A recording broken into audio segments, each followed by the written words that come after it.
হযরতে মদিনা রাষ্ট্রপতি ওমর ইমামের জায়গায় দিয়া দাঁড়াইয়া গেল রে। জানে না আজকে আবার যে এই বেঈমান পিছনে দাঁড়ায় আছে আমাকে ছুরি মারবে। হযরত ওমর আল্লাহু আকবার কয়া তাকবীর বানিয়ে সুরে শুরু করে দিল। সবাই নিয়াত বানি ফেলাইল। ওই সময় আবু লুলুল বেঈমান কাঁপে।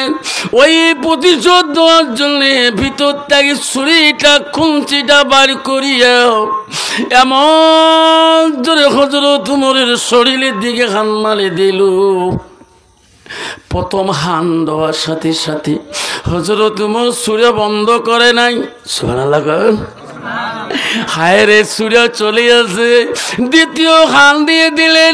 নামাজ নষ্ট করলো না। আমার মতন নামাজি না, আমার মতন নামাজি যদি বলো না লম্বা ছুরি ধরে পিছন থেকে গালার সাথে। পৃথিবীর প্রথম রাষ্ট্রপতি খলিফা শাসনকর্তা মদিনার ছিল হযরত আবু বকর, প্রথম খলিফাতুল মুসলিমিন। দ্বিতীয় খলিফা রাষ্ট্রপতি মদিনার শাসনকর্তা ছিল হযরতে খলিফাতুল হযরত উমর। তৃতীয় খলিফা রাষ্ট্রপতি ছিল হযরত উসমান গনি। চতুর্থ খলিফা ছিল হযরতে আলী। এই চারজন খলিফা রাষ্ট্রপতির ভিতরে সবথেকে রাগান্বিত খলিফাতুল মুসলিমিন ছিল হযরত উমর। এত রাগ ছিল তার, এত কড়া মেজাজ ছিল। ওনার দরবারে একটা মানুষ প্রতিদিন দেখা করতে এসে দেখা আর পায় না। কিরে খলিফা বাড়িতে নাই নাই নাই। দ্বিতীয় দিন প্রথম দিন চলে গেল, দ্বিতীয় দিনও ফিরে গেল। তৃতীয় দিনের মধ্যে লোকটা আসিয়া খলিফার অপেক্ষায় রইল। খবর নিল খলিফা মুসলিমিন ওই দিন বাড়িতে আছে। বাড়ির দারোয়ানকে বলল, ভাই রাষ্ট্রপতি খলিফা মুমিনিন বাড়িতে আছে। কালে হ্যাঁ। খলিফাকে দারোয়ান বলো, খলিফা মুসলিমিন একটা লোক এক এক করে 2 দিন ফিরে যায়, আজকে দেখা করতে চায়, আপনি কি দেখা করবেন? খলিফা বলো, কেন দেখা করব না? আমি দেখা করব, তাকে বসতে দাও। সুবহানাল্লাহ। লিচ্ছা আমার একটা দরকারে আছে। খলিফা মুসলিমিন পৃথিবীর দ্বিতীয় রাষ্ট্রপতি ছিলেন, যার এত পাওয়ারফুল ছিল। খলিফা মুসলিমিন বলছে, বাবা কেন আসলে? কোথায় তোমার বাড়ি? কি নাম তোমার? কি দরকারে আসছো বলো। কচ্ছে, খলিফা আমি প্রথম দিন ফিরে গেছিলাম, বউ কেন অপেক্ষা ছিলাম। দ্বিতীয় দিন ফিরে গেছিলাম গো, আজকে তৃতীয় দিনের বেলা ফিরে যাব না। মনে করলাম সারাদিনে থাকবো, আসি শুনলাম বাড়িতে আছেন। খলিফা গো আমি কেন আসিলাম? আমি মানুষের মুখে শুনছিলাম, মদিনার মানুষ বলে আপনি বলে গরিবের দরদি, গরিবের সহায়কারী, গরিবের পাশে দাঁড়ান। আমি বড় সহায় পড়ে গেছি গো খলিফা, আপনি আপনার কাছে আসলাম একটা সহায় নিতে, আপনি আমাকে সহায় করবেন কি না? হয়তো তোমার বলছে, বাবা তো কি সহায় লাগে বলো, আমি তো রাষ্ট্রপতি, তো যেটা সাহায্য লাগবে দিয়ে দেব। কিছু খলিফা আমি যে জন্য আসলাম বড় ক্লান্ত, বড় কঠিন পেশার পড়ি, আমি মুমিন না, আমি মুসলমান ছিলাম না। খলিফা গো লিহান্দার যুদ্ধের মধ্যে আমি মুসলমানের কাছে বন্দী হয়েছি। আমি একজন সাহাবী হযরতে মুবারক রাদিয়াল্লাহু তাআলা আনহুর বাড়িতে গোলাম হয়ে আছি। ওগো খলিফা আমি থাকতে পারি না মুবারকের কাছে, কেন গোলাম হিসেবে পারি না? ওনার কাছে আমাকে মুক্ত করে দাও, আমি সহ্য করতে পারি না গো। আপনি রাষ্ট্রপতি, আপনি খলিফা, আপনি বললে আমাকে মুক্ত করে দেবে। ওনার বাড়িতে আমি বহুদিন গোলামি করলাম, আমার ঋণ এখনো পরিশোধ হয় নাই। হযরত ওমর বলেন, রে বাবা তোর নামটা কি, তোমার নাম কি, তুমি কি, কত টাকা তোমাকে মোবারক খরিদ করেছে বাজার থেকে গোলাম হিসেবে? কচে খলিফা আমার নাম হলো আবু লুলু, আমাকে ওনার কাছ থেকে মুক্ত করে দাও।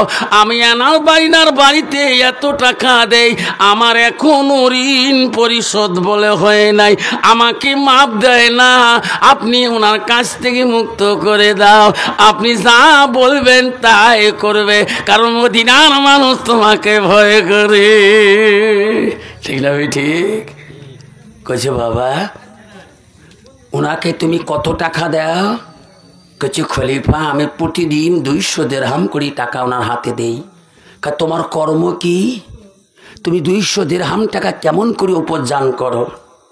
বাবা আজ যদি একটা ছেলে যদি 50,000 টাকার মোবাইল ধরি পকেটে ঘুরি বেড়ায়, মানুষ কবি রে 1.5 টাকা ইনকাম নাই, বসে ভাই করে রে, যেরকম ঠিক না? ঠিক জানলু যে কারবান পকেট মারি দিছে ভাই, আসো না বাবা?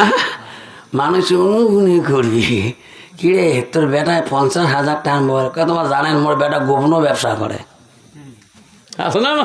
হুজুর দোয়া করেন, আল্লাহ দিলে আরো বড় বড় ধরি বেড়াইবি। কদিন পরে দোয়া করতে গিয়ে ধরা পড়ছে হালা করে গরু বেটন, আসে না? খলিফা প্রশ্ন করেছে তোমার ইনকাম ফ্যাসিলিটি কি? তুমি 200 দিরহাম করে তুমি মোবারকের কাছে জমা দাও, ইনকামের ফ্যাসিলিটি দেখো। আবু লুলুল বলল খলিফা আমার জীবনে আমি 3টা কর্ম শিখিয়েছি। কয়টা?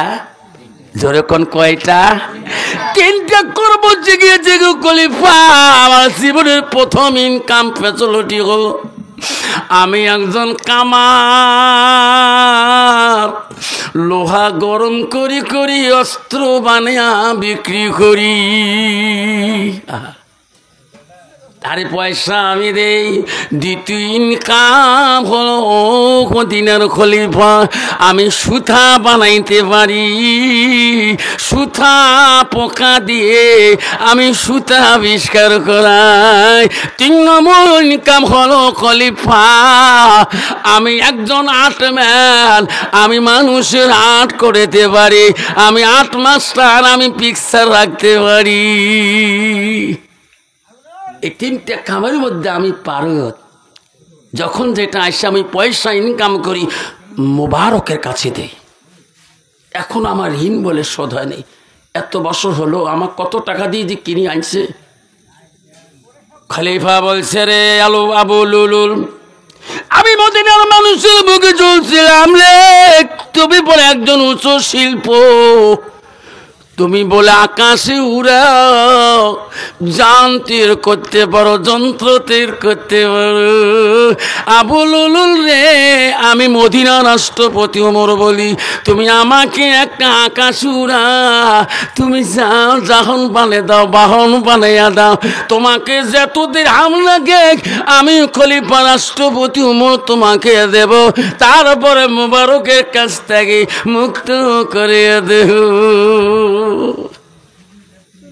আবু লুলুল কয় সর্বনাশ, আমি আসলাম সহায় নিতে, ইনি যেটা আমাকে পথ দিলেন এই আকাশে জানতে এর করা বহুদিনের ব্যাপার, তাহলে আবার গোলামি করে থাকতে হবে, ইনারও জানতে এর করতে বাহন তৈরি করতে হবে, ইনার বাহন বানাইলে আমার জিন্দগিও স্যার খালাসও হবে না। আবু লুলুল মনে মনে রাগ হয়ে গেলেন।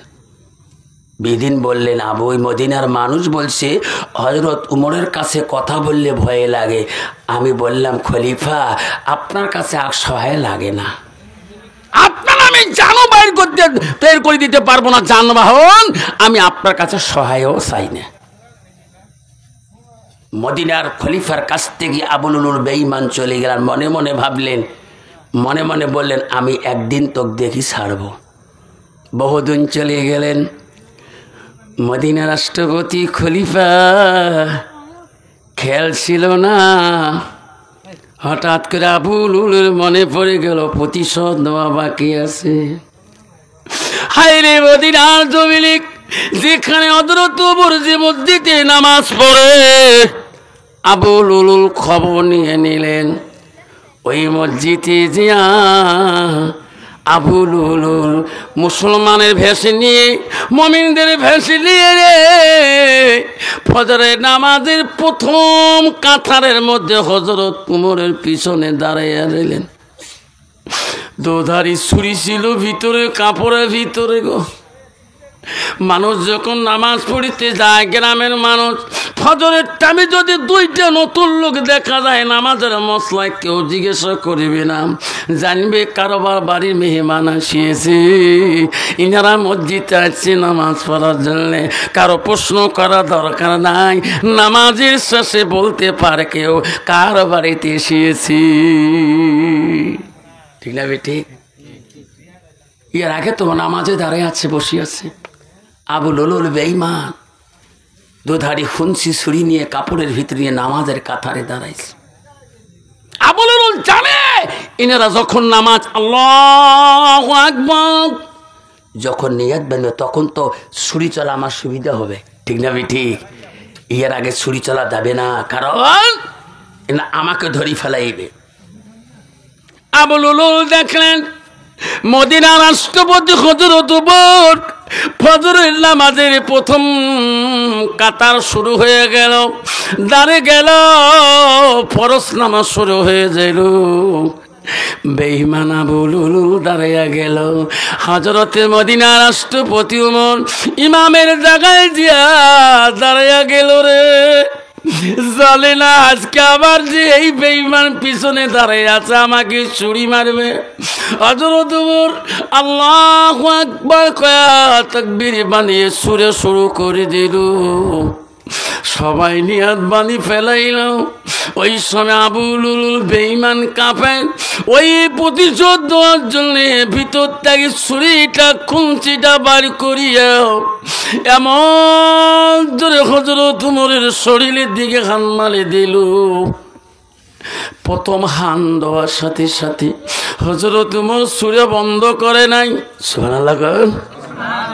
হায় রে, ছুরি চলে আসে। দ্বিতীয় হান দিয়ে দিলেন।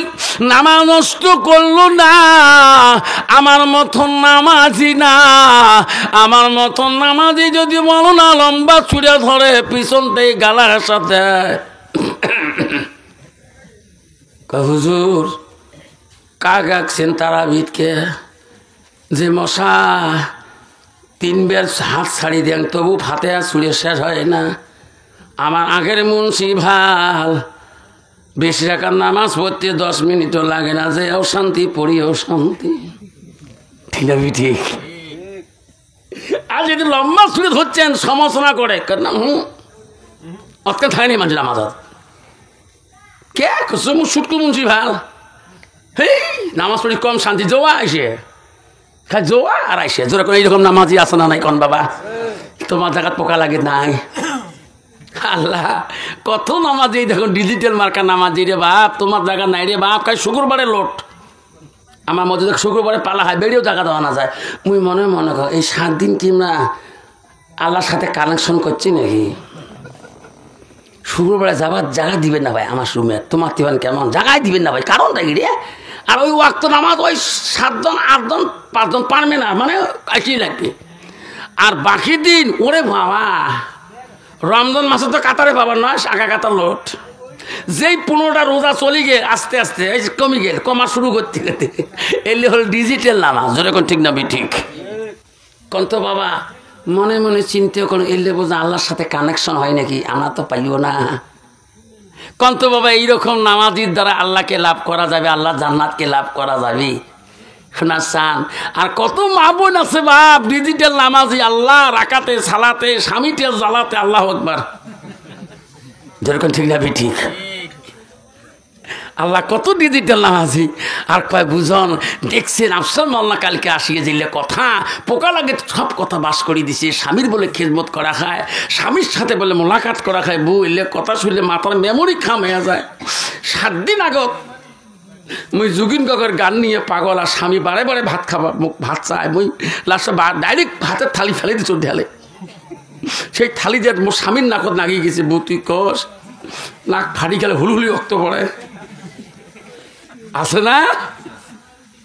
কভু যা কাম করছো স্বামী তোমার গুম্বর কাহো কয় নাই এই পর্যন্ত কন্ত বাবা কারো বউ যদি ঢেলাইয়া নাক ফাটায় কোনদিন হালা করে যে কবে ভাই বাজারত যে বড় বড় নাক ফাটাই দিছে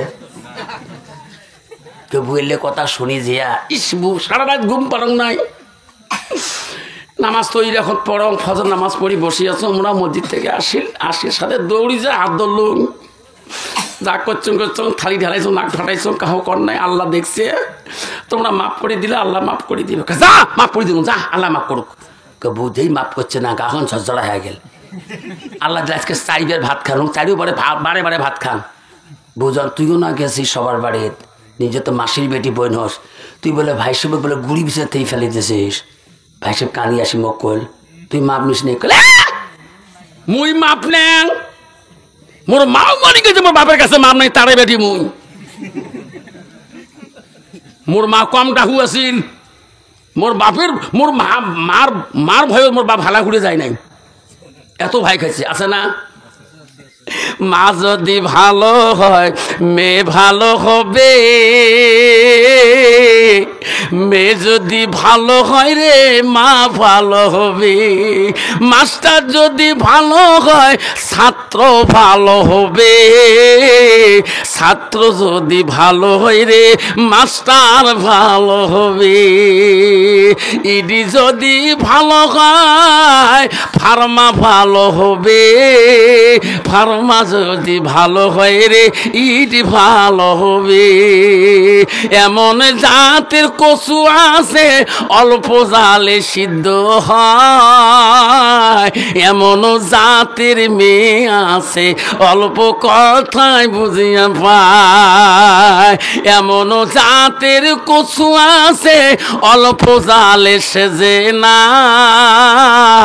এমন জাতের মেয়ে আছে অল্প কথায় বোঝে না বাপ ভালো তা ছেলে ভালো ঠিক না ভাই ঠিক বাপ ভালো তা ছেলে ভালো মাও ভালো তা ঝি দুধ ভালো তা গাই ভালো গাখির ভালো তা ঘি ঠিক না ভাই ঠিক এই জন্য বাবা আল্লাহ রসুল বলছে নারীকে বিয়ে করলে নারীর গুণ দেখি বিয়ে করতে হয় মুসলমান তো গুণ দেখে না মুসলমান গুণ দেখে নগদ কত বা বাকি কত সেই জন্য ডিজিটাল মেয়ে নগদ কত আর বাকি কত খলিফা মুসলিমিন যখন নামাজ এক রেখাত শেষ হয়ে গেল আল্লাহু আকবার করি এমন ভাবে ছুরি মারি দিলেন দ্বিতীয় রেখাত মদিনা রাষ্ট্রপতি আর দাঁড়াইতে পারে না হায় রে মদিনা রাষ্ট্রপতি হযরত ওমর পিছনে আব্দুর রহমান রাফ নামে একজন সাহাবী ছিল গো তাক টানি দাঁড় করে দিয়ে বলছে আব্দুর রহমান রাফ রে নামাজ নষ্ট করা যাবে না দ্বিতীয় রাকাত নামাজ তুমি সূরা মিলি পড়ে দাও আমি আর থাকতে পারি না রে আমি আর থাকতে পারি না মদিনা রাষ্ট্রপতি হযরত ওমর মসজিদের বারান্দার মধ্যে ঢুলি পড়ে গেলেন কিছু সাহাবীরা হযরত ওমরকে নামাজ ছাড়ি দিয়ে সঙ্গে গেলেন কিছু সাহাবীরা আবু লুলুলকে আটক করিয়ে দিলেন নামাজ শেষ হয়ে গেল আবু লুলুল ভাবিল বেঈমান ভাবিল এনারা তো আমাকে ছাড়ি দিবে না আবু লুলুল নিজের অস্ত্র দিয়ে নিজেই খুন হয়ে গেল ইনি জানে এনার হাতে পড়লে আমার শেষ করে দিবে কত লাঞ্ছনা করিবে নিজে শেষ হয়ে গেল মদিনা রাষ্ট্রপতি হযরত ওমর নিয়ে সাহাবা কেরাম পাগল হয়ে গেল ঘাড়ে করে নিয়ে বাড়ির মুখে রওনা হয়ে গেল হযরত ওমর বড় ছেলে তার নাম হলো আব্দুল্লাহ জোরে কোন সুবহানাল্লাহ আব্দুল্লাহ খবর পেয়ে গেল আমার আব্বার উপরে কে দুশ্মনী করেছে আব্দুল্লাহ দৌড়ি দৌড়ি খবর পেয়ে আসতেছে দেখে রে তার বাবার লাশটা মানুষের ঘাড়ের মধ্যে, সাহাবাদের ঘাড়ের মধ্যে জমিনে রক্ত পড়ে রে। আব্দুল্লাহ কিন্দে কিন্দে বলে, আব্বা মদিনার এমন কোনো মানুষ নাই তোমার উপরে কথা বলা, আজকে তোমাকে কি ছুরি চলাইল? আরে কে ছুরি মারলো? আব্বা, আব্বা কথা বলি না রে। আব্দুল্লাহ কাছে দৌড়িয়া চিকিৎসকের কাছে গেলেন। আব্দুল্লাহ কান্দন দেখি চিকিৎসক বলো, বাবা আব্দুল্লাহ এত কাঁদছো কেন? আমার আব্বা চিকিৎসা করেন গো, আমার আব্বা আপনি চিকিৎসা করেন। আসলেন কাছের একজন বিখ্যাত চিকিৎসক, আসি বলো, আব্দুল্লাহ রে তোর আব্বা চিকিৎসা করবো ঠিকই, আয় আব্দুল্লাহ তোমার আব্বা চিকিৎসা করার আগে তুমি 1 গেলাস দুধ নিয়ে আসো, আনে আমার কাছে আনো। আব্দুল্লাহ দৌড়ি দেয়া ঘরের ভিতরে 1 গেলাস দুধ আনে, ওই তার সামনে দাঁড়াইয়া গেল। আব্দুল্লাহ রে তোমার আব্বাকে নিজ হাতে তুমি পান করিয়া দাও।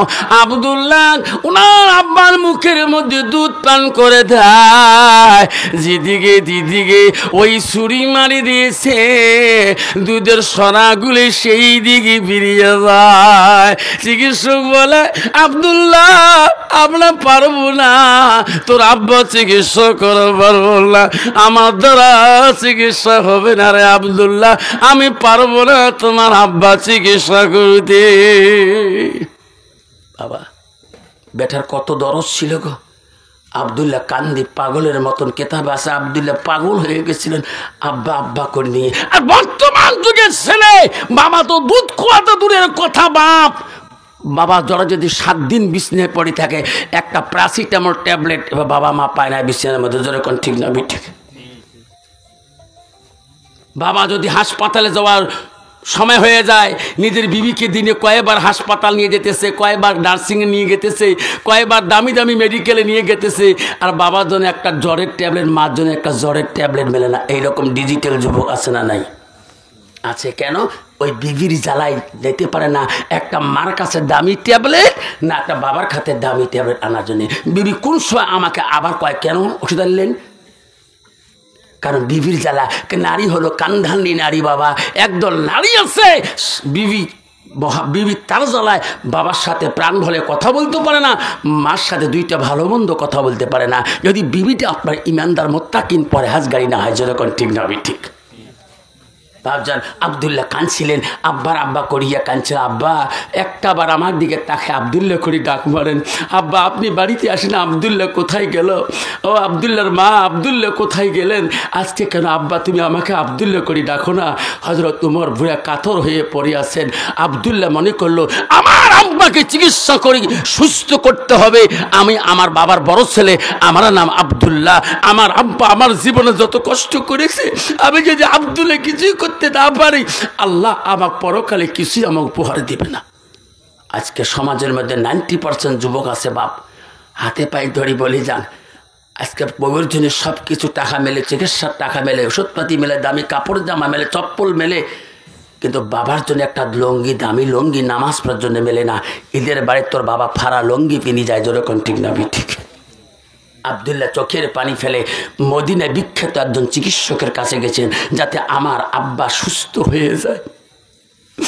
মদিনার দিকে আব্দুল্লাহ দৌড়ায়, কান্দে কান্দে আব্দুল্লাহ পথে চলে যার কান্দে, আল্লাহ আমার আব্বা যদি সুস্থ হয়ে যায়, আমার আব্বা আমাকে এত ভালোবাসে, ও আব্দুল্লাহ রে আব্দুল্লাহ রে করে ডাকে, আল্লাহ আমার আব্বাকে তুমি সুস্থ করিয়া দিবা।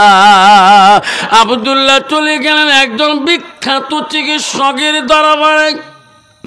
আব্দুল্লাহ চোখের পানি দেখি চিকিৎসক বলে, আব্দুল্লাহ বাবা তুমি তো মদিনা রাষ্ট্রপতি ছেলে, বাবা গলা এত কাঁদছো কেন? ও চিকিৎসক গো, আমার আব্বা সুস্থ, তাড়াতাড়ি চলেন, আর দেরি করতে পারি না। আব্দুল্লাহ চোখের পানি দেখি চিকিৎসক থাকতে ডাক্তার পারে না। চল আব্দুল্লাহ চল, আর দেরি করবো না। আব্দুল্লাহর চোখের পানি দিকে চিকিৎসক বহু দূর থেকে নিয়ে আসলেন। ও গো চিকিৎসক, আমার আব্বাকে সুস্থ করে দাও, আমার আব্বা আমাকে আব্দুল্লাহ করে ডাকবে।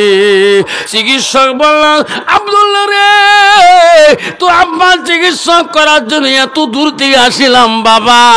চিকিৎসা করার আগে তুমি এক গিলাস আঙ্গুরের রস নিয়ে আসো বাবা, আমি নিজ হাতে তোমার বাবার মুখে পান করে দাও। সুবহানাল্লাহ। বাবা, বর্তমান সমাজের যুবকরা বাবা কোনো হাতে নিয়ে যেদিন আঙ্গুরের রস কোনোদিন খোয়ায়, আঙ্গুরে পায় না, রস মারাছিস। মদিনা রাষ্ট্রপতির ছেলে আব্দুল্লাহ নিজ হাতে আঙ্গুরের রস মানে বাবার মুখের কাছে নিয়ে যাচ্ছে। জোরে করে সুবহানাল্লাহ।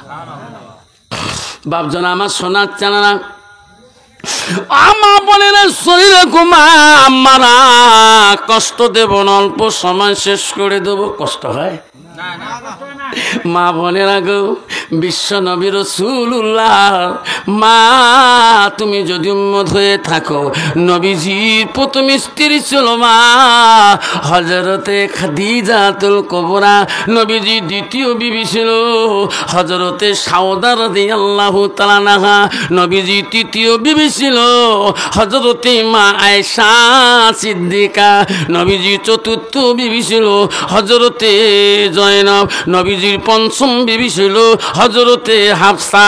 নবীজির জীবনে একত্যাগে 11 জন স্ত্রী চলে গেছিল। জীবনে কোনো বিবির কথায় আমার রাসূলুল্লাহ কষ্ট পায় নাই। যেরকম সুবহানাল্লাহ। কন্ত বাবা, বর্তমান যুগের নারীর স্ত্রীর দ্বারা স্বামীরা কষ্ট পায় না, না পায়? 90% আছে বহু স্বামী চোখের পানি ফেলে বাজার যায়, প্রাণ খুলি কাকে বলতে পারে না। কাকে বলবো? মানুষকে বলি কি হবে? কই তুই দোষ, তুই তো বিয়ে করছিস, ঠিক না বেটি? বিশ্ব রাসূলুল্লাহ আমার নবী স্ত্রী একজন ছিল, তার নাম হযরতে মা আয়েশা সিদ্দিকা রাদিয়াল্লাহু আনহা। নবীজির 3 নম্বর স্ত্রী ছিলেন আয়েশা। কে ছিল মা জানো না? মদিনার প্রথম রাষ্ট্রপতির মেয়ে হযরত আবু বকর, দ্বিতীয় কন্যা। যেরকম সুবহানাল্লাহ। আয়েশা নবীজি আসলে এত পাগল হয়ে গেছিলেন, মা আয়েশার এত গুণ তার ভিতরে ছিলেন। নবীজি আসার পরে নবীজি খানা না খাওয়া পর্যন্ত আয়েশা আগে মুখে খানা দেওয়াটা ভালোবাসে নাই। যেরকম সুবহানাল্লাহ। নবীজি খানা খাবে, আমি আয়েশা খানা খাবো। নবীজি আগে শুয়ে পড়বে, তারপর আমি শুয়ে পড়বো। নবীজির দিলটা শান্তি করব, আমি আয়েশা শান্তি হয়ে যাবো। যেরকম সুবহানাল্লাহ। কত বাবা, বর্তমান যুগের নারী কত আছে গো। হায় আল্লাহ, স্বামী নাই খেতে আগে কয় বাজে সবজি নেড়া হাত দিয়েও খায়। তারা সবা কয়, মা আমার জুবাইর হুজুর করছে নেড়া হাত দিয়ে বলে সবজি খাওয়া যায় না, হারাম। হারাম হারাম করতে জীবন গেল গা। ঠিক আছে, ঠিক। মা বোনেরা আমরা শুনি রাখেন, হযরতে মা আয়েশা সিদ্দিকার এমন একটা গুণ ছিল। মা আমরা মনে রাখেন, হযরতে আয়েশা নবীজি খানা খাইতে, আয়েশা নবীর পাশে বসে খানা খাইত। নবীজির পাশের পাতের গুছগুলা খেয়ে নিত আয়েশা, হাড্ডিগুলা রেখে দিত। রাসূলুল্লাহ স্ত্রী আয়েশার হাড্ডিগুলা আমার নবীজি হাড্ডিগুলা চুষি চুষি রস খাইত। সুবহানাল্লাহ। আয়েশা পানি পান করতে, ওই মশুকের মধ্যে আয়েশা যে ঠোঁট জায়গায় ঠোঁট লাগে পানি মুখে দিয়েছিল, আমার রাসূলুল্লাহ ওই দিকে ঠোঁট লাগে লাগে পানি মুখে দিয়েছিল। আয়েশা বলছে, নবী গো, আমি গুছগুলা খাইলাম, আপনি হাড্ডিগুলা কেন খান? আমি যেদিকে পানি পান করলাম, ওগো নবী গো, আপনি সেই দিকে কেন ঠোঁট লাগে পানি খান? আপনি বিশ্ব নবী গো। আমার নবী বলছে, আয়েশা রে,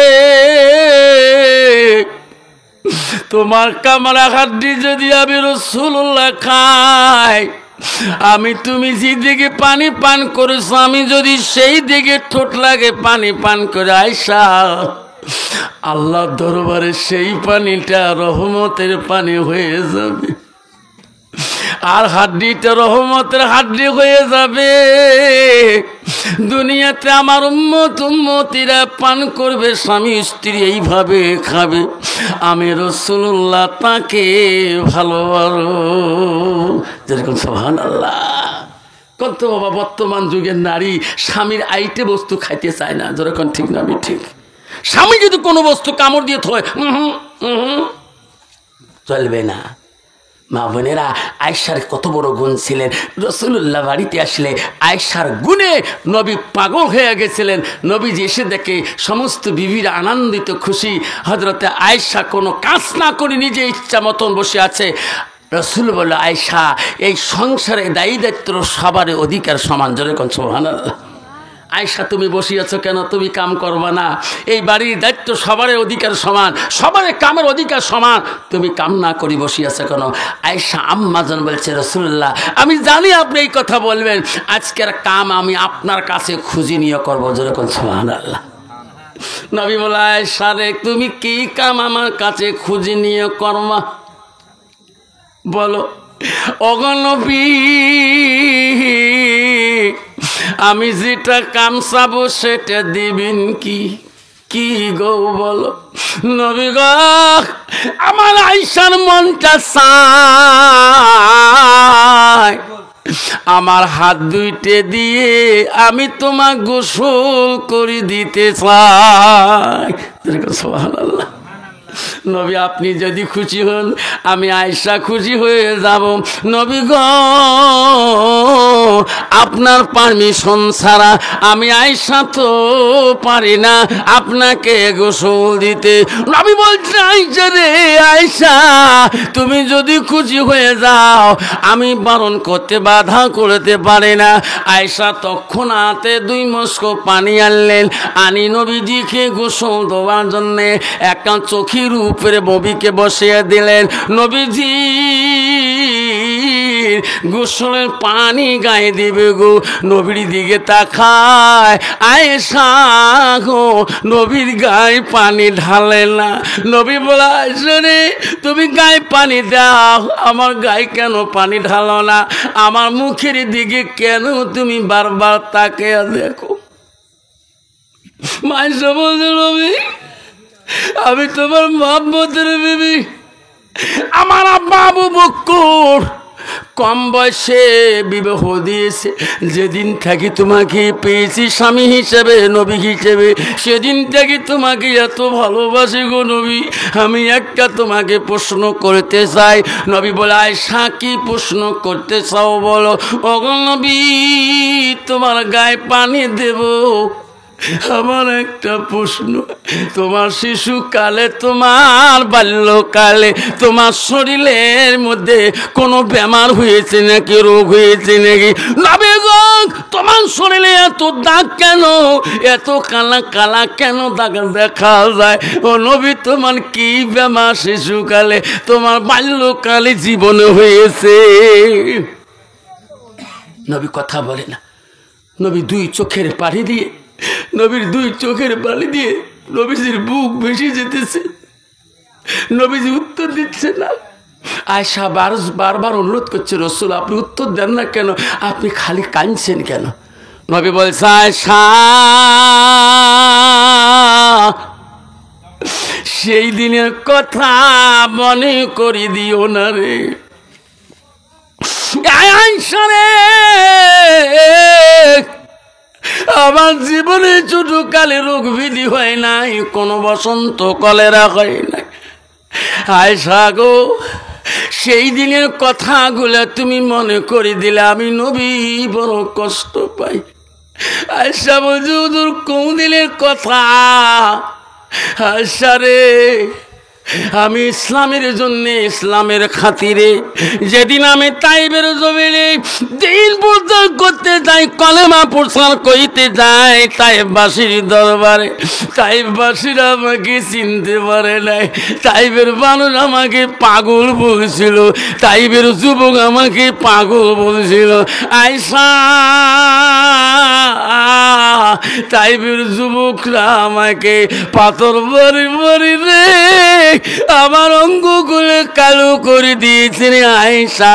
ওই তাইবের জমিনে আয়েশা রে, সেই দিনের পাথরের বাড়িতে আমার সর্বাঙ্গটা রক্ত রক্ত রঙিন হয়ে গেছে আয়েশা। সেই দিনের রক্ত রঙিন হয়ে আমার শরীরের মধ্যে আমার রক্ত রঙিন হয়ে গেছিল। পায়ের জুতাগুলা আয়েশা রক্তরে জোটে খলখল শব্দ হয়েছিল। আমি ঢুলি পড়ে গেছিলাম আয়েশা। আমি উঠলে বসতে পারতাম না, বসলে আমি উঠতে পারতাম না। ওগো আয়েশা রে, সেই দিনের কথাগুলা মনে করে দিলে আমি নবী সহ্য করতে পারি না। মাঝে বলছে নবী গো, ওই দিন কি আল্লাহ তোমার পক্ষপাতী হয় নাই? নবী বলছে রে, সঙ্গে সঙ্গে জিবরাইল ছিলেন। রাব্বাই ইয়া রাসূলুল্লাহ, আপনি কান্দেন না। ওগো নবী, আমি হাজির, আমি জিবরাইল। তাইবের জমিনের কষ্ট আল্লাহ সহ্য করতে পারে নাই। ওগো নবী, আপনার জবান দিয়ে যা বলবেন আমি জিবরাইল তাই করে দেব। ও নবী গো, তাইবের জমিন যদি উলট পুলট করার লাগে আমি জিবরাইল করে দেব, আপনি না বলা পর্যন্ত তো করে দিতে পারি না। আয়েশা রে, সেদিন আমি বলছিলাম জিবরাইল রে, তুমি চলে যাও, তাইবের মানুষ আমাকে না চিনতে পারে, তাইববাসীরা না চিনতে পারে। ও জিবরাইল, তার জন্য আমি অভিশাপ দেব না, আমি ধ্বংস করব না, আমি নবী মরে যাব, পৃথিবী ছাড়ে চলে যাব। একদিন তাইবের বংশ ত্যাগী পৃথিবীতে আমি নবী মুহাম্মদুর রাসূলুল্লাহকে নবী বলি মানে নেবে। যেরকম সুবহানাল্লাহ। আব্বাজান, এই পৃথিবীটা একদিন ছাড়তে হবে, যেরকম ঠিক না ঠিক ছাড়া লাগবে না। আল্লাহ রাসূল বলে নবী বললেন, মানুষের মৃত্যুর পরে মানুষের সৎ আমলগুলা, নেক আমলগুলা, মানুষের মৃত্যুর পরে সব আমল বন্ধ হয়ে যাবে। নবী বলো ইল্লা বিল সালাসাতিন, তিনটা আমল কবরবাসীর বন্ধ হবে না। পৃথিবীর সব মানুষ চলে যাবে, কবরে যাওয়ার পরে মানুষের আমল বন্ধ হবে। রাসূল বলছে ইল্লা মিন সালাসাতিন, তিনটা আমল কবরবাসীর বন্ধ হবে না। কয়টা আমল? তিনটা আমল। নবী বলল কি কি? এক নম্বর বলো সাদাকাতুল জারিয়া, যারা দুনিয়ার বুকে সাদকা জারিয়া করবে, দান খয়রাত করবে। নবী বলল পৃথিবীর সব আমল বন্ধ হয়ে যাবে।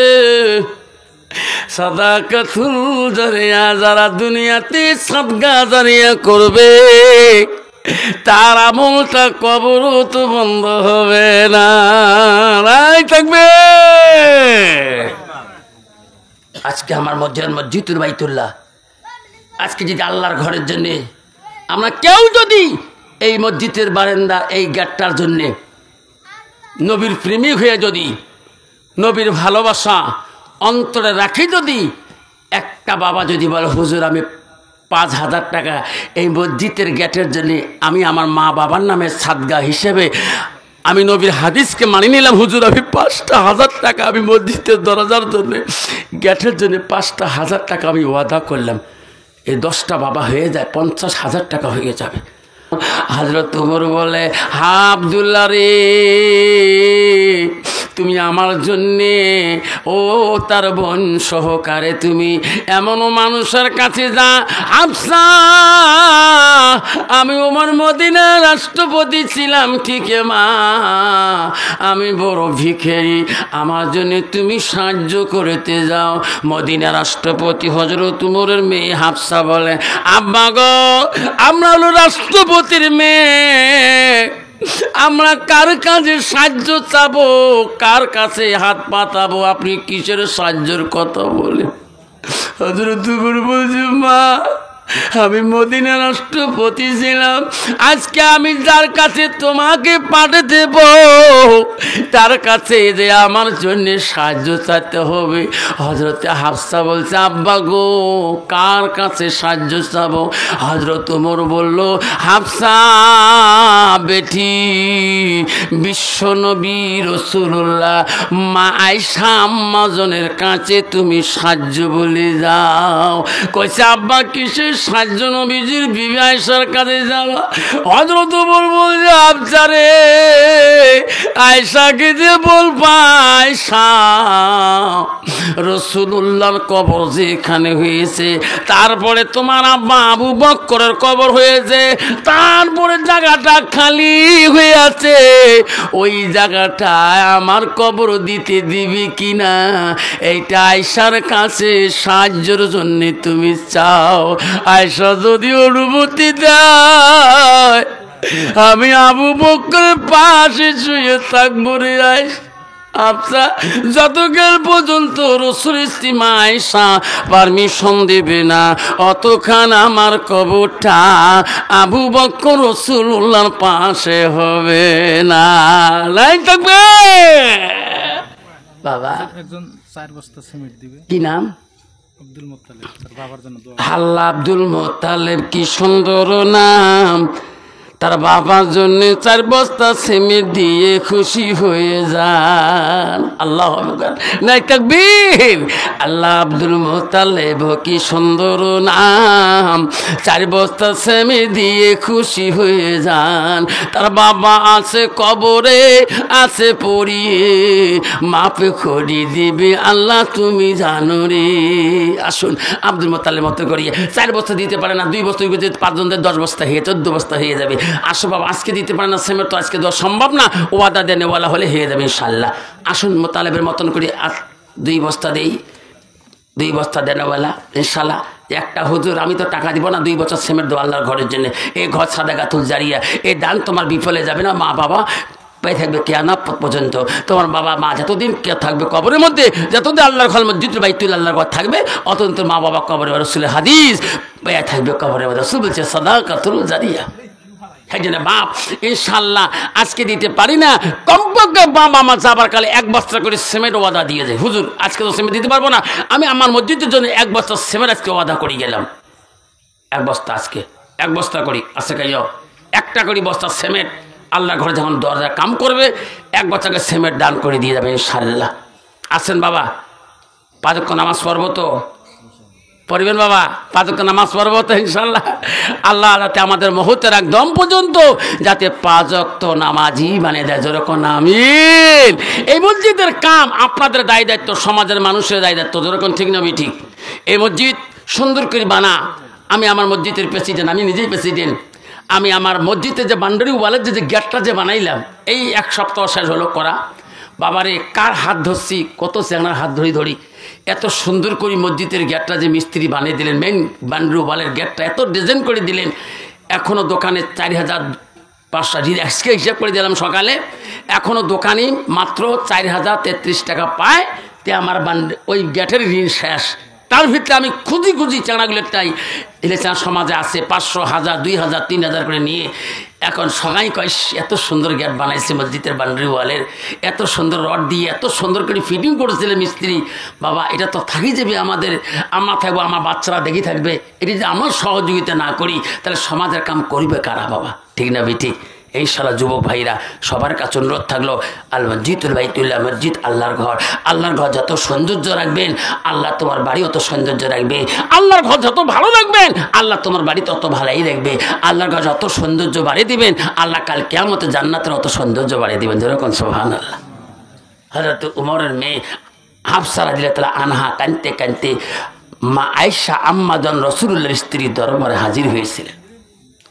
আয়েশা দেখে হাফসা কান্দে কে, হাফসা রে কান্দিস কেন রে হাফসা, আমার রাসূলুল্লাহ চলে গেছে কবরে। হাফসা আমি আবু বকরের দ্বিতীয় কন্যা, আমি আয়েশা, আমার আব্বা কবরে চলে গেছে। আরে হাফসা তোমার আব্বা কবরে চলে যাবে, কান্দে লাভ হবে না। হাফসা বলছে বনি রে তুমিও নবীর স্ত্রী আমিও নবীর স্ত্রী, তোর যতটুকু অধিকার আমার অতটুকু অধিকার। আয়েশা আমার আব্বা দ্রুত মোর পানি দিলে তোর দরবারে, আমাকে কালিয়াতি ফিরে দিও, আমি তোর কাছে সাহায্যের জন্য আসিলাম। আয়েশা বলছে আচ্ছা রে তোর বাবা হলো মদিনার রাষ্ট্রপতি, আমি তোর বাবাকে কি সাহায্য দেব, তুমি আমার কাছে কি বা চাবা আমি বা কি দেব। হাফসা বলছে গো বোন রে আমার আব্বা তোমার কাছে বললো তুমি যতক্ষণ হা কবা না অতক্ষণ আমার আব্বা শান্তি পাবে না। কজি কি চাই তোমার আব্বা আমার সাহায্য। ও গো আয়েশা বোন রাসূলুল্লাহর কবরের পরে তোমার আব্বা আবু বকর শুয়ে আছে রে আয়েশা, আবু বকরের পরে কারো কবর হয় নাই, ওই পরের কবরটার জায়গাটা মাটিটা আমার আব্বা তোমার কাছে সাহায্য চায়, পারমিশনটা চায়। সুবহানাল্লাহ। আয়েশা আপনি যদি অধিকার আপনি নবীর স্ত্রী। আয়েশা মনে মনে ভাবছিল হায় আল্লাহ, আমি মনে মনে ভাবছিলাম আমার রসুলের পরে আমার আব্বা শুয়ে আছে, আমার আব্বার পরে আমার কবরটা হবে, আমি আশা করছি ওই কবরের জায়গাটা আমার সাথে হবে, কিন্তু আমার ভাগ্য হলো না।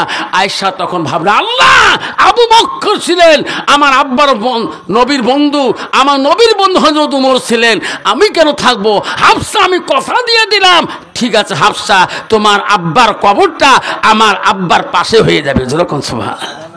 এই জন্য বাপজান আমরা সবাই নিয়ত করি যাতে আমার কবরটা যাতে আমাদের মসজিদে কবরস্থানের সামনে হয়ে যায়। আর 5 ওয়াক্ত নামাজ পড়ব। মা বোনের আমি বলতেছি মা বোনকে আমার যে সমস্ত মা বোন আছেন মা বোনেরা 5 ওয়াক্ত নামাজ পড়বেন। 2 নম্বরে রমজান আসতেছে, এই যে ফেব্রুয়ারি 18 তারিখে রোজা, ফেব্রুয়ারি 2026 সালে 18 ফেব্রুয়ারিতে রোজা পহেলা রমজান হবে। মা এই পহেলা রমজানে 2026 সালে ফেব্রুয়ারির 18 তারিখ থেকে পহেলা রমজান হবে। আমি ক্যালেন্ডারে দেখছিলাম আল্লাহ, আমি ক্যালেন্ডার পাইলাম 18 ফেব্রুয়ারি না বাবা, 18 ফেব্রুয়ারি আমি কালকেও দেখলাম ক্যালেন্ডারও। তা ঠিক আছে আমরা 5 ওয়াক্ত নামাজ পড়বো মা বোনেরা, আর পর্দায় পুষিতে থাকবো। মা পর্দা করাটা নফল সুন্নত মোস্তাহাব না, মা আল্লাহ ফরজ করে দিয়েছে তোমাদের উপরে। আর সময় পেলে মা ওয়াতাত বালাহা স্বামীর খেজমত করবেন, আল্লাহ তোমাকে জান্নাত দিয়ে দিবে। আমরা ভাই আমার বন্ধুরা যারা আছেন, যে সমস্ত ভাই আছেন, আল্লাহ রসুলের কাছে আব্দুল্লাহ ইবনে মাসউদ প্রশ্ন করলো কুলতু সুম্মায়ু, নবী গো আল্লাহর কাছে সবচেয়ে বড় আমলটা কি? রসুল বলছে ওয়াক্ত মতে নামাজ পড়া। রসুলকে আবার প্রশ্ন করলো কুলতু সুম্মায়ু, নবী গো নামাজের থেকে আরো কোন আমল আছে নাকি? রসুল বললো কালা বিরুল ওয়ালিদাইনা, মা বাবার সঙ্গে সৎ ব্যবহার করাটা আল্লাহর কাছে সবচেয়ে বড় আমল।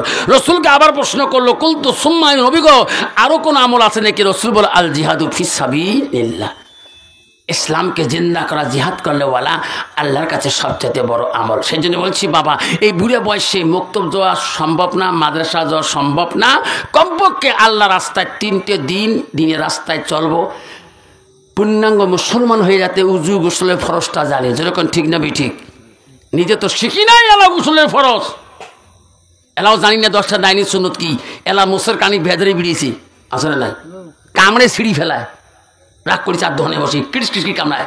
এই জন্য বাচ্চাগুলোকে সকালবেলা বৈকেলবেলা মুক্তবে পাঠাবেন। তোমার মেয়ে কবে বাবা গোসলের ফরজ হুজুর করেছে 3টে, কি কোষ্টি মা? হ্যাঁ হুজুর শিখেছে। মা আমি তো জানো না কোষ্টি খাও ফির কত ইয়ারে সর্বনাশ। চার কুচি চারে মোজা হাবু দুবিশে চার, পাঁচ ওয়াক্ত পাঁচ নিয়াত করো হে সুমার। আর কামা হো কাম 1370 কাত, মুসলমানি পাঁচবে না ইমানতে সাত। 30 রোজা 30 নিয়াত জানবো ইকিন, তুই মুতি 3 রে বাবা গোসলতে 3।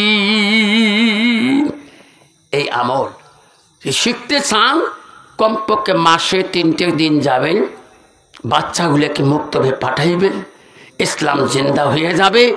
ইসলাম কোনোদিন ডুবে যাবে না। গ্রামের মধ্যে মদখোর থাকবে না, সুদখোর থাকবে না, গ্রামের মধ্যে জেনাকারী থাকবে না, ট্যাবলেট খাওয়া থাকবে না, মদারু জুয়েরু থাকবে না। যেখানে আল্লাহর কোরআনের আলো জ্বলবে, যেরকম সুবহানাল্লাহ। আল্লাহ পাক সবাইকে 5 ওয়াক্ত নামাজ পড়া তৌফিক দান করো, যেরকম আমিন। এখন বাবা দোয়া হয়ে যাবে, মা বোনেরা এসা দেরি করবে নাকি বাবা, এখন দোয়া হয়ে যাবে, সবাই হাত তোলেন, আল্লাহ আমিন। ربنا ظلمنا أنفسنا لم تغفر لنا لنكونن من الخاسرين قالوا سبحانك لا علم لنا إلا ما علمتنا إنك أنت العليم الحكيم رب ارحمهما كما ربيانا صغيرا মাবুদ এশার নামাজ থেকে এখন 12টা বাজে, মাওলা 5 মিনিট কম। মাবুদ রে এই পোকা লাগিয়ে জমিনে, মাওলা তোর মুষ্টিময় বান্দা তোর কথা, তোর নবীর কথা শোনার জন্য মাবুদ রে এখনো পর্যন্ত ময়না পাখির মতন করে বসে আছে। জলিল কার অন্তরে কি বেদনা, মাওলা কার অন্তরে কি দুঃখ, তুমি ছাড়া কেউ বুঝতে পারে না। মাবুদ রে কারো মা নাই, কারো আব্বা নাই, কারো দাদা নাই, কারো দাদি নাই, কারো ছেলে নাই, মেয়ে নাই। মাওলা সেই বান্দা বান্দিরা হাত তুলছে, আল্লাহ আল্লাহ যিনি হাতে হাত তুলছে তাদের মনের আশা তুমি পূরণ করে দে রে মাওলা।